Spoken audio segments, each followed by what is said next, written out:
আমেরিকার আকাশে আবার বিমান ক্রাশ। যুক্তরাষ্ট্রের ফ্লোরিডা অঙ্গরাজ্যের নাপলস শহরের কাছে একটি ব্যক্তিগত উড়োজাহাজ মহাসড়কে জরুরি অবতরণের চেষ্টা করার সময় বিধ্বস্ত হয়েছে। দুর্ঘটনায় উড়োজাহাজে থাকা 2 আরোহী নিহত হয়েছেন। ফেডারেল এভিয়েশন অ্যাডমিনিস্ট্রেশন এফএ জানিয়েছে, বোম্বার্ডিয়ার চ্যালেঞ্জার 600 মডেলের উড়োজাহাজটি ওহাইও স্টেট ইউনিভার্সিটি বিমানবন্দর থেকে উড্ডয়ন করেছিল এবং নাপলস মিউনিসিপ্যাল বিমানবন্দরে অবতরণের পূর্বে ইঞ্জিন বিকল হয়ে মহাসড়কে ভেঙে পড়ে।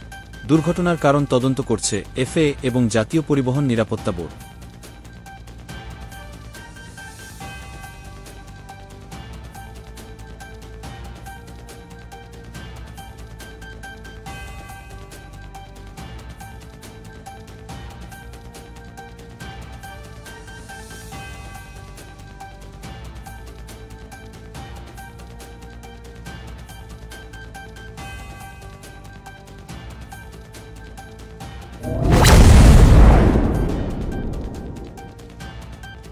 আবহাওয়ার পূর্বাভাসে বলা হয়েছে, আগামী বুধবার পর্যন্ত বাতাসের গতি বৃদ্ধি পেয়ে ঘণ্টায় 96 কিলোমিটার পর্যন্ত হতে পারে, যা